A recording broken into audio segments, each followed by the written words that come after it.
اقرا Urdu news میں آپ کا خیر مقدم ہے. میں ہوں حیدر علی.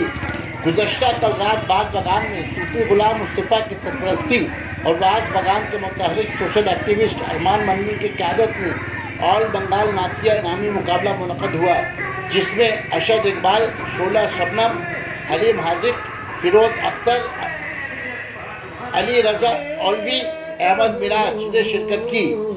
نعتیہ مقابلہ رائی میں اول انتخاب عالم، دوئم فیضان پیکر اور سوئے محبوب شاداب نے مقام حاصل کی.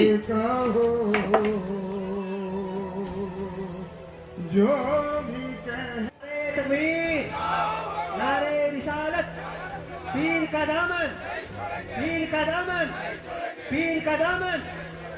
یہ دیکھیے ارمان منڈل بھائی ہمارے اسد بھائی کے استاد محترم جناب فیروز اختر کو پھولوں کا ہار پیش کر رہے ہیں. نعرہ لگائے، نعرہ تکبیر، نعرہ رسالت. اور ایک اور پھول کا مالا دیجیے بھائی منڈل. ہاں یہ دیکھیے جناب حلیم حاذق عجیب شہید جناب ارمان منڈل بھائی، تاکہ لوگوں کو پتا چلے کہ گلپوشی کرنے والا کون ہے، اب کن کی گلپوشی ہو. نعرہ تکبیر، نعرہ رسالت. یہ آپ اپنے ماتھے کی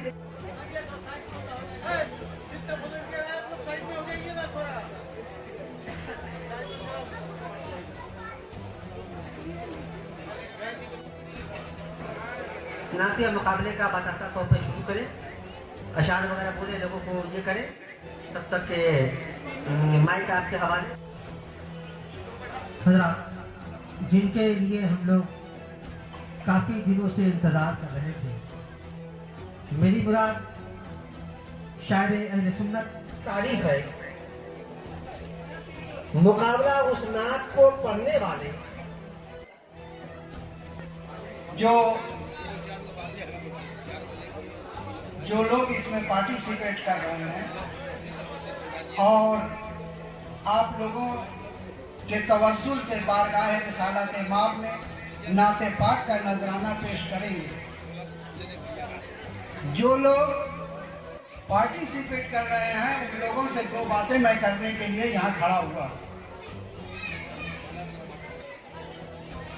یہاں ہم لوگ بہت اہم عہدے پر فائز ہیں، کسی کے ساتھ کوئی رعایت نہیں برتی جائے گی.